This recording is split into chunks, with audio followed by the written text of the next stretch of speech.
listeners, and welcome to another edition of the Andy Bashir Podcast, a proud member of the SiriusXM Podcast Network. This week, we continue to step up our game. We have news titan / icon Katie Couric as our main guest. She's going to talk through some of her most memorable moments, what she's seen in these last 40 years of covering the news, and to connect some of the tough events and most meaningful events in the recent past to what we're seeing here today. Very excited to have her on. And then we're going to have a really important discussion about political violence, about how it's wrong every time, all the time, no matter who it's perpetrated against, full stop, period. That'll be a discussion with John Rabinowitz, and in for John McConnell will be Louisville's Mayor Craig Greenberg, who was a target of political violence himself. His story is very powerful and pretty personal to me. It's a great episode. I think it's a really important episode, and I hope it's one that helps you process the tough news of last week, of the killing of Charlie Kirk, of these examples of political violence just happening over and over and over again to people on all levels of government and all political parties. Hopefully, this will help us make a little bit of sense of it all and help you get ready for that next week in the midst of such difficult times. So, that's a big agenda ahead of us. Let's get to it.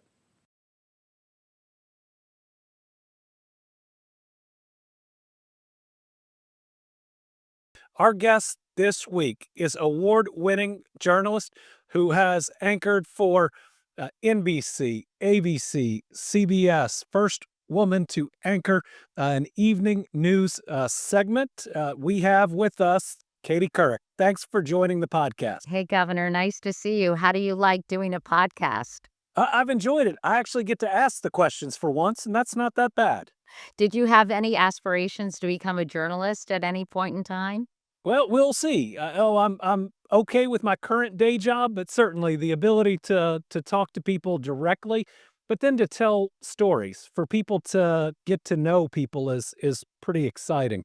I was reading that when you thought about 3 of your most important moments, it was post-Columbine, it was being the anchor during 9/11, as well as the Sarah Palin interviews, and I just wanted to start there. When Columbine hit, we really hadn't experienced something like that before. It felt new and raw as a country. What was it like doing that interview at that heightened emotional moment with those family members? Well, I think you're right. At that point in time, school shootings had not become the almost daily occurrence they've become in more recent years. And I remember being so shocked and stunned. And I got a call from my office saying, you need to get on a plane and go to Colorado. You need to go to Littleton, Colorado, and cover this shooting, this high school shooting.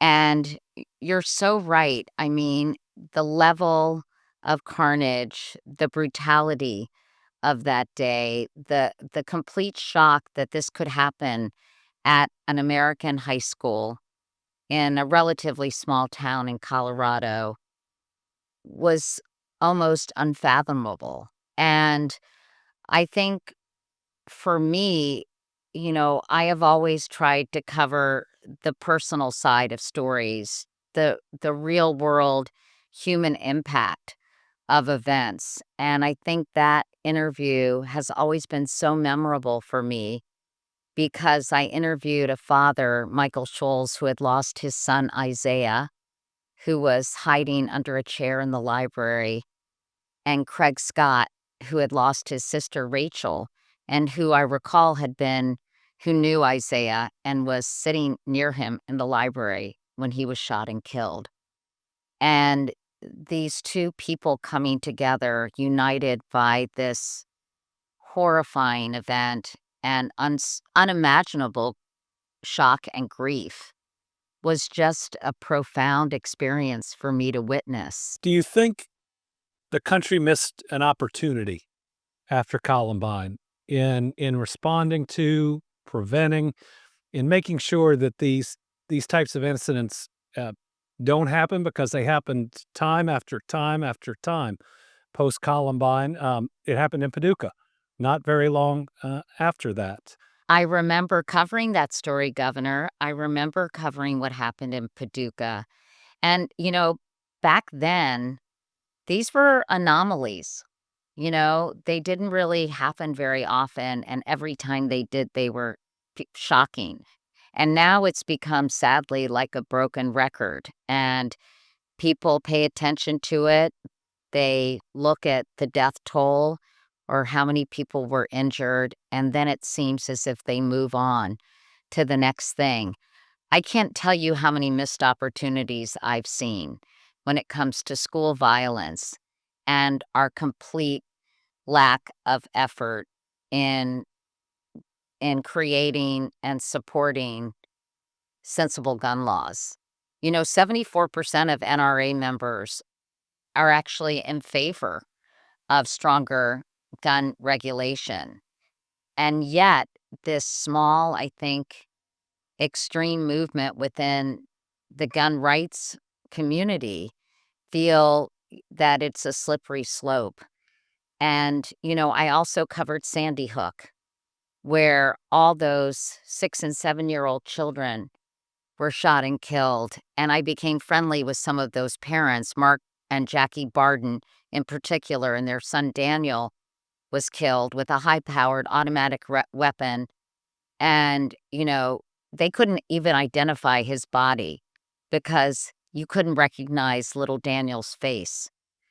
And if all these children were murdered by someone with a gun, uh, and nothing was done, despite the national outrage and shock of that situation, I gave up a lot of hope in our country when that didn't happen. So yes, a missed opportunity after Columbine, but so many missed opportunities after that. As a journalist, how do you balance providing the information to the American public about the people who commit these acts versus the worry of turning them into a celebrity in some way to where another disaffected person might see that and ultimately become a copycat? That's an excellent question. In recent years, I think journalists have been much more mindful about featuring the perpetrator of these crimes and giving them too much attention. And it is a balance because you want to understand motives. You want to understand what happened. You need that information and understanding of someone's situation and psyche to help figure out how we prevent these things from happening. But I think that there was a feeling among the vast majority of journalists that we should not glorify people like this. Obviously, there's a problem of copycat shooters. So it is a balance. I don't believe in taking guns away, but I do believe there are certain measures we can take. And I'd love to hear what you think about this, Governor, that will reduce gun violence. I just think that most reasonable people want to reduce gun violence, don't want to worry that when they drop their kids off to school, they potentially won't be coming home. If you really came together and talked about common sense gun laws, the vast majority of Americans would really be in agreement. And it's very frustrating to me that politicians have been so weak and cowardly, and that Americans don't understand that this should be a single issue.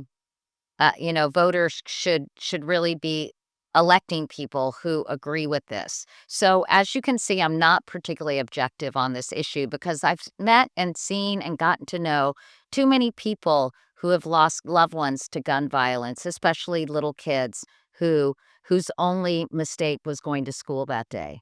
One of those other moments that you talk about being one of the most important was you were broadcasting live during the morning of September 11th. I remember that morning very well. I was in law school and one of my friends that had the TV on, I had left New York where I had worked for the summer a month to the day before that moment, and would only learn later that lost one of my college classmates when that plane hit the first floor. But all I was doing was watching in horror.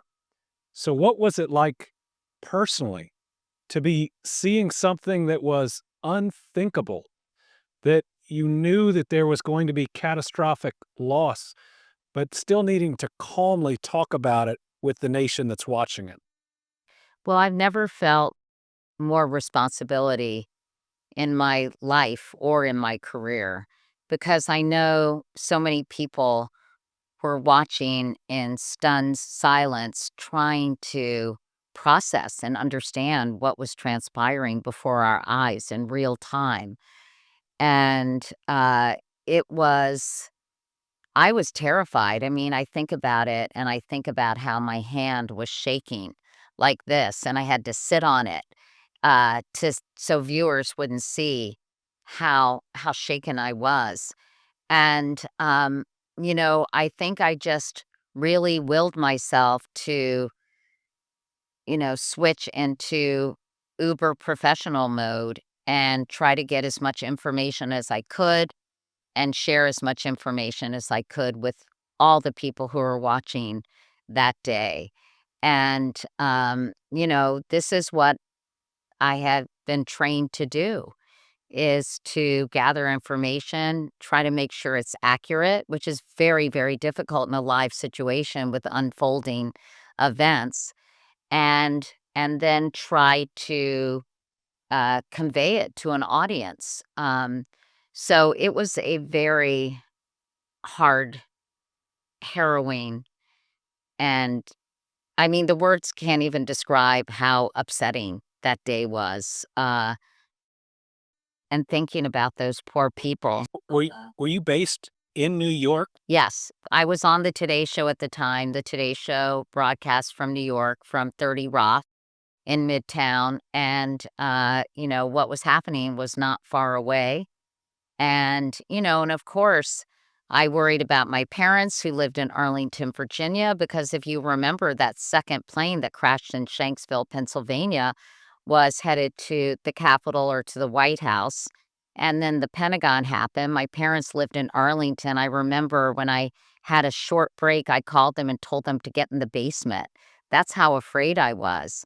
I had a friend who was flying from Boston to LA, actually a guy I was dating at the time. I didn't know if he was on one of those planes that had left Boston.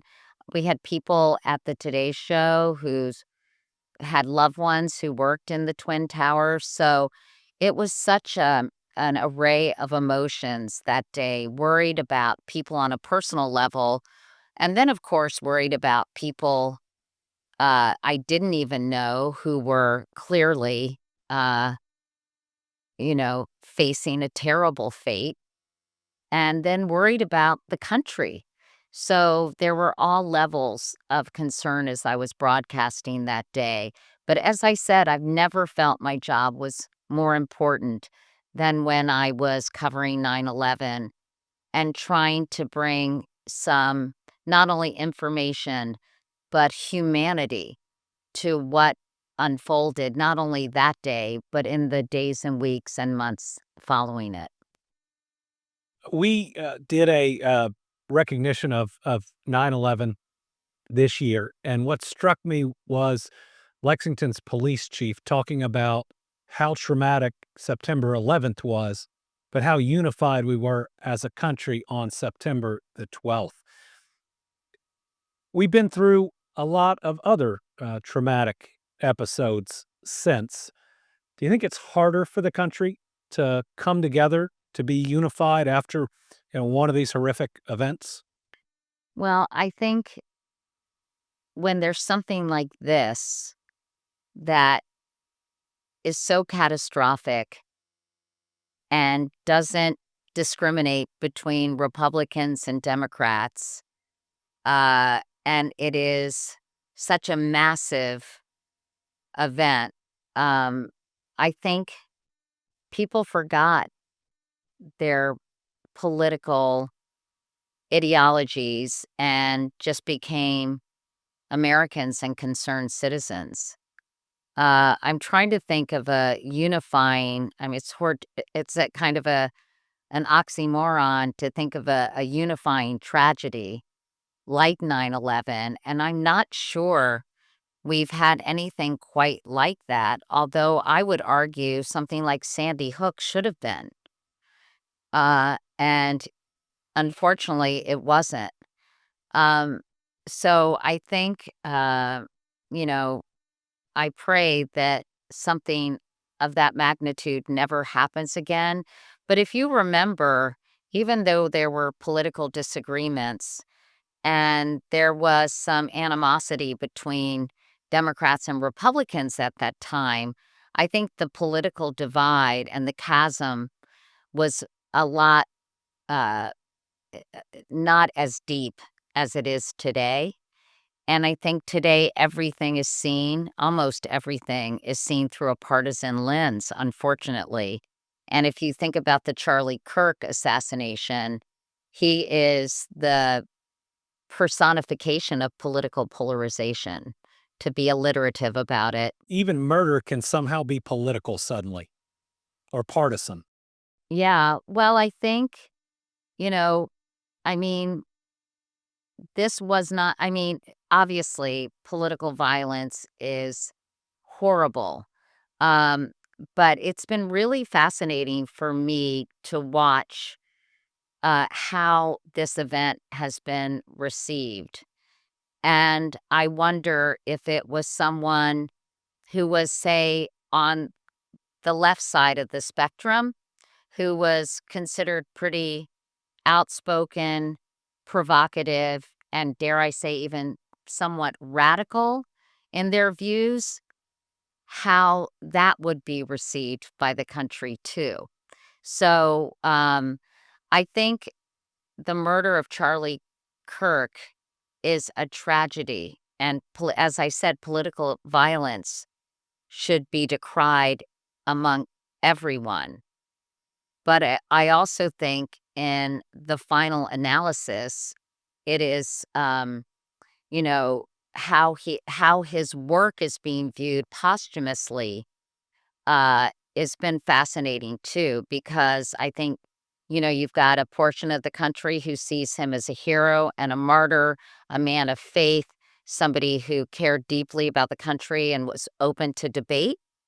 And then you see another part of the country who sees him as an instrument of divisiveness, somebody who marginalized and insulted various groups and does not deserve kind of the lionization, I guess that's it, that he's receiving, uh, on behalf of national institutions. So it's been really, really interesting for me to watch and see and assess all the different reactions from across the political spectrum.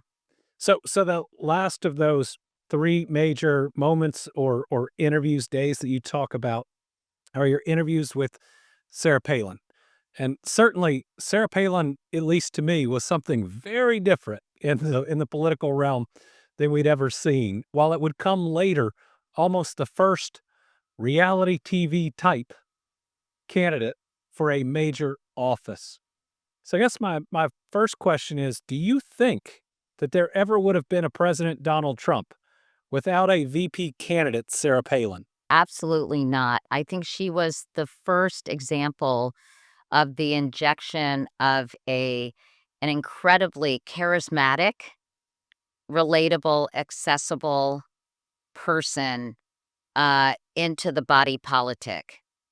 And I think because of that populism, because of her relatability, and because of her kind of her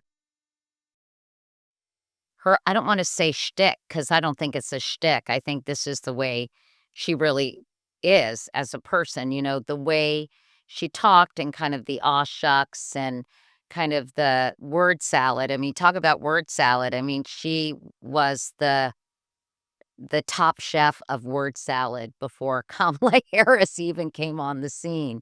Um, but I do think there was a certain, way she tapped into grievance and people's, part of the Tea Party movement, which really was the precursor, I think, to MAGA, tapped into the anger, frustration, and rage of many people who felt the government was not working for them, which I think has its foundation largely in income inequality and the cratering of this country's manufacturing base and the negative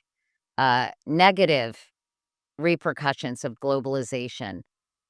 But Governor, what the hell do I know? So I remember uh, the announcement of Sarah Palin as the VP candidate. The Democratic National Convention had just wrapped up. My wife and I were on a plane that was about to take off, and the news had come across, and everyone on the plane was staring at their phones, and then they were trying to Google who Sarah Palin was at the time. But it also seemed to have been Right. one of the first times that a political party or a major candidate viewed shock in an announcement as an okay way to earn media too. It seemed like one of the first announcements where you said, if it gets attention, it doesn't matter which way it's analyzed. I don't know if it was so much that. I mean, I wrote about this in my book, and if you read Game Change, which you probably did, I think that campaign officials, and I know this for a fact because I knew many of them and still do, were trying to capitalize on what Hillary Clinton had captured among female voters. This kind of excitement to have a woman in a position of power. And I think that was such a cynical move, as if women just want a woman no matter what. But I think that it was probably I don't think that was behind the announcement, like, "Oh, let's just pick somebody no one's ever heard of and we'll get a lot of attention." No matter who they had picked, they would have gotten a lot of attention. I think it was really trying to, galvanize women, and I also think a lot of it was the cult of personality, and perhaps because not a lot was known about Sarah Palin at the time, she was more of a blank slate, and she could start fresh with John McCain, and they could create a candidate instead of basically being given a candidate. And so I think probably that was appealing to the McCain team. And at that point, I don't know if you remember, I mean, it was kind of a Hail Mary thing.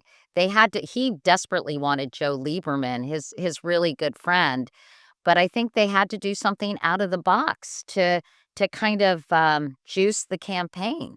And if you remember, Obama was kind of flatlining at that time just a bit, and this was, uh, um, he was getting some criticism a little bit for his big, speeches, and uh, I think people were starting to maybe tire of it a little bit. I think this is right, and I did a whole podcast on this, and I interviewed a lot of the people, the main players in this whole thing. And if you'll recall, Sarah Palin just completely knocked it out of the park at the Republican National Convention and appeared to be a real force to be reckoned with. And I mean, talk about charisma. I mean, she had it in spades. And I think one of the reasons I mentioned that interview as an important one in my career is that I was able to get beneath the surface and really try to interrogate her accumulated, knowledge and her ability to be a critical thinker and her understanding of some of the most important issues facing the country. And I think after that, people thought twice about having Governor Palin a heartbeat away from the presidency, especially given the fact that John McCain, I believe, had had cancer 4 times and was quite an older candidate back then.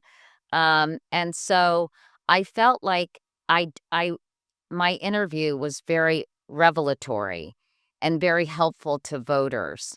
And that's why I'm particularly proud of that interview, because I really prepared and I really wanted to gauge what kind of president, not only what kind of vice president she would be, but what kind of president she would be, and if she really had the intellectual aptitude to run the entire country.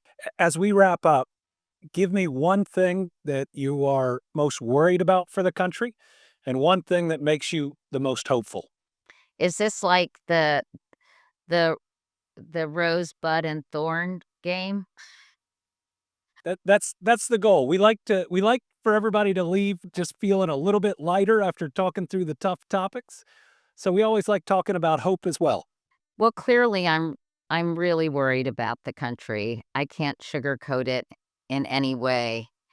I'm really worried about the hate and the rage and the anger, our inability to come together, our demonization of each other, our lack of proximity, which I think is a big problem, something I talked to with Brian Stevenson a lot of the Equal Justice Initiative. You must know Brian. He's one of my heroes. And, I think that we are surrounded virtually and often physically by like-minded people. We don't talk to people who disagree with us. We're all in our bubbles, not just people in New York City, but people in other parts of the country. And we've dehumanized each other. And I am really, really worried about that. And worried about the emergence of more anger and rage and more violence. I have to be honest about that.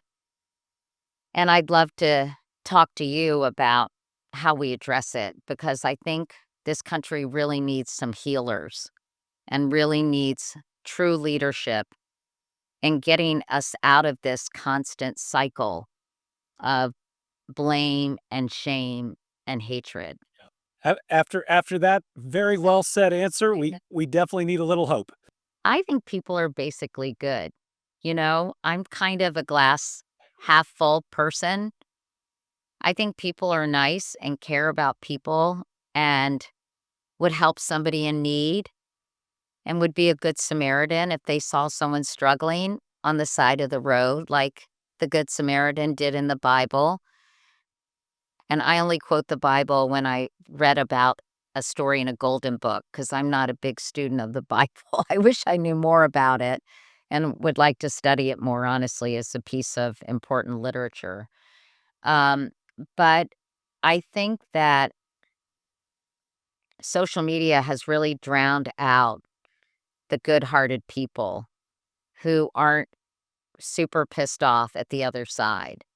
And I think it favors rage and snark and cruelty. Your parable of the Good Samaritan is in a perfect place. I mean, I can say that after natural disasters, I see the very best in people. And I think one of the ways we have to heal is to be those good people we are in the most difficult of times every other day too. We've just gotten out of the habit of helping our neighbors, or at least, you know what I think it is? We never hear about it. We never hear about people coming together or somebody raising money for the kid with cancer in the community whose parents don't have enough money to pay for his treatment, or somebody who is buying groceries for their elderly neighbor, or somebody, all these simple acts of kindness that get no attention. And I think that most people really want to come up with pragmatic solutions to some of these big problems. But I find that political parties are using these situations and these problems. They just try to weaponize them to score political points and make the other side look bad. And I think there are different philosophies on how we address these problems. But I grew up when kind of compromise wasn't such a dirty word. And moderation wasn't such a dirty word. And I really do believe with the right leaders in charge, we can galvanize this big center of kind, caring people who care deeply about our country and who can speak about complicated issues in a nuanced way, not in such a black and white, right and wrong way, and that we have the potential to move ahead better and and more prepared and bigger hearted than ever. The Bible said, spread the good news. And we appreciate your time on the Andy Bashir podcast. Thanks for joining us. Thank you so much, Governor.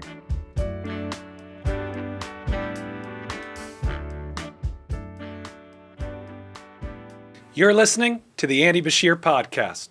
Our next segment is my conversation with the Johns. Normally, John Rabinowitz and John McConnell, though subbing in for John McConnell is a friend of mine of 20 years, Craig Greenberg. He's the current mayor of Louisville, Kentucky. With the killing of Charlie Kirk last week, today we're going to talk solely about political violence.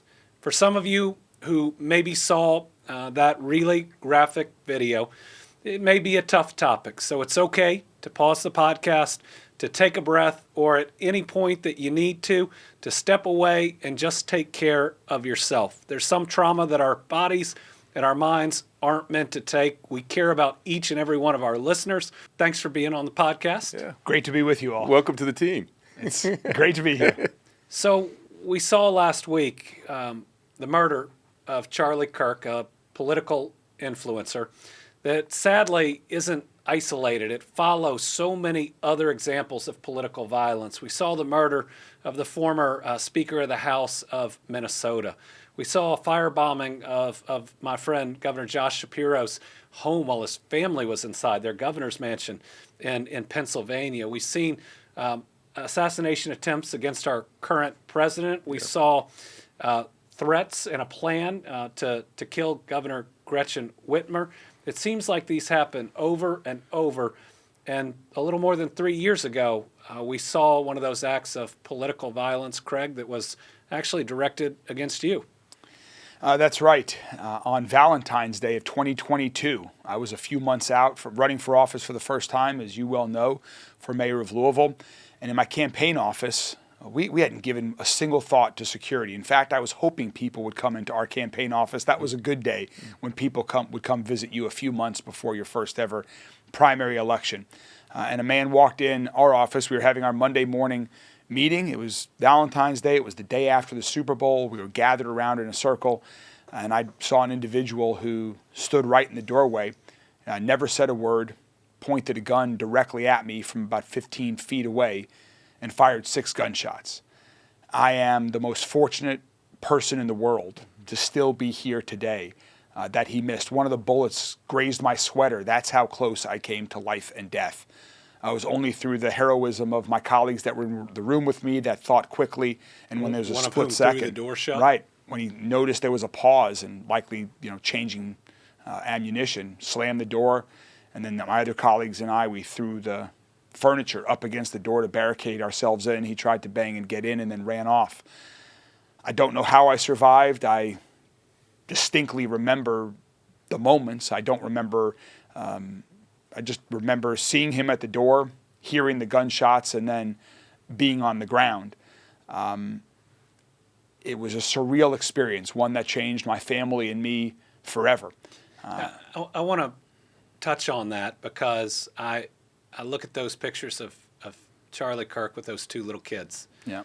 And listen, those kids love their dad, and he's not coming home to them. They're going to grow up in a very different way. So, what's it like when you pick up the phone and you've got to call your wife and tell her what just happened? I called my wife and I said, I'm okay. Yeah. I can't talk, but I'll call you very shortly. And that's the first thing you want to get out in any of these dangerous situations. I'm okay. I'm okay, absolutely. And then that night is really, I think, when the emotions started to come out. I spent the rest of the afternoon in the police station giving the statements and all of that. And then when I finally got home and was able to just hug Rachel when I walked in the door, that's when the tears and the emotions came out, and getting on a Zoom call with my parents and my sister and everyone else in my family that night. But it was days that I literally felt physically different, with the adrenaline, with my ears ringing from the gunshot. And it really changed me as a person. It's definitely changed me as a mayor, our focus on reducing gun violence here in Louisville. And then every time that I see, as you just mentioned, that great overview of the far too much political violence that we're seeing in our community, every time, including last week when I saw the murder of Charlie Kirk and first heard about that, it brings back those physical, I get physically ill. I remember I was at a restaurant when President Trump was assassinated, and I got the notification during of the that. assassination attempt. I'm sorry. Yeah. Yes, during the assassination attempt. Yes, thank God. And I felt the same way. Yeah. Same way. So, Craig, thank God you're here to tell that story, and God clearly wasn't finished with you yet, and you're a tremendous leader for us in the Commonwealth. I got to have a question for both of you guys. When you first got into politics, was there ever even a thought that this was a risk that you were putting yourself in and your family in? No. I can't even imagine it. No. Not the way that we see it right now. Yes, you knew that there were risks. My dad had been governor, and he'd gotten a letter that was soaked in what looked like blood at one point. When I was Attorney General, I had a few small threats of people who were upset at something I'd done and were coming our way. I actually remember we solved a triple murder, but hadn't made the arrest yet. And we're tracking the individual, and he just happened to be driving around downtown Louisville, where I had an event that day. And then, in those small world types of things, the individual who was convicted of shooting at Craig stopped me during my inauguration and asked me if Team Kentucky was about him or not, which I tried to explain was about everyone. The pandemic started changing things. I think political violence has obviously existed before the assassination of Martin Luther King Jr. and Bobby Kennedy. But certainly the types of threats that I started getting during the pandemic were very different. I had never thought about it, John. I mean, on my list of pros and cons that Rachel and I were talking about before I made the decision to run, wasn't even on the list, never crossed my mind. Yeah. And then I'll remember that was on the next night. It wasn't until the next night that I actually thought, as I was going to bed with Rachel, to say, Rach, we don't have to do this. Yeah. Are we out? Yeah. And I'm very fortunate. I've got an amazing wife, just like you do with Brittany, that she's like, no, we're not going to let this define us or beat us. Let's keep moving forward. You were in a tough race at the time. You have this experience where you're almost murdered. Yet the first time you address the press, you don't make it an us versus a them. Absolutely not. I thought it was very important as a leader. If I wanted to lead this city, I had to get out there. So that evening, I don't remember if it was 5 or 6 o'clock, I did address the media and gave whatever information I could and just shared my thoughts that were on my mind and what I was feeling. And in hindsight, when I see those pictures and hear it, you can just hear and see the impact of gun violence on an individual in that. But I think that's pretty important. And to be able to move forward in that way. For me, I'm fortunate that I don't suffer from PTSD or other things like many victims do. It's really changed the way I've looked at gun violence, not even political violence, just gun violence in general in our community, knowing what the impact is on not just the direct target, but also their families, their friends, their neighborhoods. One shooting really impacts a lot of people. I know a lot of people out there listening may be mad, may be upset about the recent assassination of Charlie Kirk. It took me back to when we lost our friend Tommy Elliott in a mass shooting at Old National Bank, and I remember how I felt right after. I wasn't angry; I was just empty. Yep. And I was sad. I did not want that individual's motive, and I know that's needed for a prosecution. And in this instance, that individual was killed by some heroic police officers Very much so. that day. I didn't want it out there because I didn't want there to be any excuse for murder. I didn't want any politicizing of what he had done to our friend. If he had some writing, and I'm told that he did, where he was trying to make a point, you don't get to do it through that. You know what? To this day, I could not tell you the name of that individual because I don't think he deserves it. I don't think he deserves the press and the attention. And so while I think that Charlie Kirk should be in the news and the tragic situation, what I don't like seeing is how much attention that his killer is getting, because both, I think it, to maybe disaffected folks out there that feel not heard, you see so much news around it, but I also don't want there to be an excuse ever for murdering somebody. How are you guys explaining what happens to your children? My 13-year-old came in right after it had happened, and the full thing was shown on the news. And I immediately said, "You are not to watch that." But she says, "I can't even understand how this is happening." I mean, how are you guys trying to explain to your children what just happened and what you guys have to be mindful for? What I'm getting asked most about are the responses. And I think it is critical that the response now be exactly what Craig did right after his life was almost taken. He condemned violence from anyone for any reason whatsoever. And I think leaders have a choice right now. You know, they can either condemn all violence against anyone, period, full stop, or only condemn violence against people that look like them, sound like them, and believe in what they believe in. That this is a chance to either unify people against violence or further divide people that probably only escalates at least the potential for violence. I could not agree more. You would think that the one issue we could come together on as a country, as elected officials, as leaders of any sort, is that murder is bad, that in a country where we respect the First Amendment, where we're built upon political debate and public opinion, that political violence is horrible and unaccepted. And regardless of your party or what you believe about taxes or any social issues or anything else, that should be the opportunity when we all lock arms and Democrats, Republicans, independents say, this is wrong. We might not agree on all the solutions, but here are a couple of things we can agree on together to start lowering the temperature, changing the rhetoric, focusing on the issues, and working to end this type of violence that we're seeing. Let's talk about social media for a minute. First, there have got to be an obligation for these social media platforms not to be showing the graphic murder of someone to anyone of any age that can be on and see it. I couldn't believe how quickly that graphic video was circulated. I mean, that just shows the power of social media. And yeah, I agree that there should be some base level of standards to not make it so easy to share that to anybody. Yeah, it was far too accessible. There needs to be more discretion by those that are putting those videos out. We can't allow right or wrong comments, though, to be categorized simply by a political party of someone giving them. I'll give you two. I assume that Elon Musk is a Republican, but I'll give you two voices on that side, one of which is saying, I think, the wrong thing, and one is saying the right thing. I mean, Elon Musk at a far-right rally in Europe saying violence is coming for you, fight back or die, is the worst message that anyone could put out there. Yeah. It is not only pushing division, but almost fostering violence. Versus one of the U.S. senators from Utah said we need to take any modifier away from the word radical.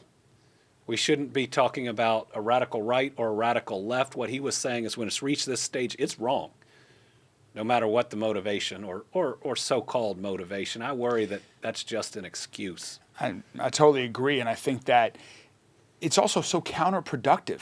Yeah. It's so counterproductive. It hurts people's own causes. I mean, you and I, Andy, we're working literally every day being in Kentucky. We're working with people of all political persuasions. And we've been so productive at getting things done. Look at where we are now because we're working together. And it's just like a family. You don't agree with, your spouse or your cousins or your parents on everything, but you still are family. We know in this case we're still Kentuckians. We've got to work on things together. And I wish people would focus on that, on not who wins or loses, not who's right or wrong, not who gets the most clicks or likes, but just getting stuff done. People would be happier. And it's not all political. That's right. Even what we're talking about today is in the media or with some people's comments, are people actually politicizing murder? And that is, it's just wrong, but it shows, how far it's been pushed. And like creating good jobs, it shouldn't be a loss for anybody. But sometimes people look at it in the political lens of, well, if you're going to announce a big announcement, that's a win for you. We might not want you to have it. And you say, wait a minute, those are good jobs for all of our people. Yep. Well, Craig, we appreciate you coming in. We appreciate you sharing what is a very personal story. Most people, when they hear about political violence, don't hear from somebody who's been through it. As a friend of mine for 20 years, we're really glad that you're still here, but I think you being able to open up and people seeing how you responded is a good example for the country. Well, thank you very much for having me. Thank you, John, as well. Really enjoy your podcast and incredibly excited about the future and continuing to work with you.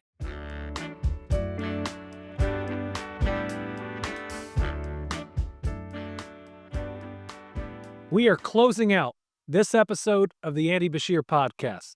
I know it's been a heavy, serious episode, so we wanted to give you a moment of levity to hopefully make you feel a little bit lighter. So here we go again with Gen Z Lingo.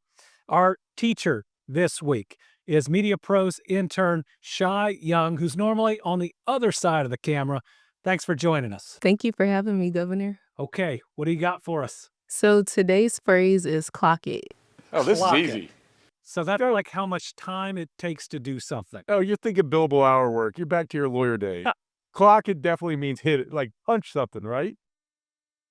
Pretty close. So I would say punch as in a way of like you agree with something. So when we say clock it as in Gen Z, it's more so like a silent applause. So someone may say, Governor, your suit is nice. Those shoes are nice. Clock it. Ooh, so is this like fire?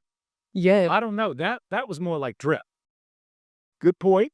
But when you say clock it, it's different than just agreeing with something someone said, because I think we learned that's facts. Right. So clock it is more so a more like sassy way, I guess, to say it. What's the last time in a conversation you said clock it? The last time in a conversation where I said clock it was probably when I told someone that I would be on the Andy Bashir podcast as far as like production. And they were like, clock it. And I was like, clock it. I mean, she did set up her mic before we went on the air. She is the only contributor that's also set up her own mic. I mean, this is somebody who can do absolutely everything. What's your favorite part of doing some of the crew work here on the podcast? My favorite part is meeting new people. It's been a great experience. So just being able to travel and see new things, like that's been my favorite part of it all. Great. Because we've had some shoots that have been on location Yes, and just an opportunity. Now, you also like making music. I do. So my favorite type of music to make is R&B. I started as a songwriter, writing with my friends and things of that nature. And then I started creating my own music, and the rest is history. So if somebody's listening to a really good song you wrote and they want you to know how good it is, can they say clock it? They will say clock it. Look at you. Or a farmy. So again, a serious episode of the Andy Bashir podcast, but I hope you've enjoyed learning how to get really excited about something. Maybe it's like that golf clap that we learned and saying clock it. Remember, you can download us on all major platforms or subscribe to our YouTube channel at Andy Bashir Podcast. Your downloads and your subscriptions are what keep us going and keeps this conversation going. So make sure you're a part of it, and let's do this together.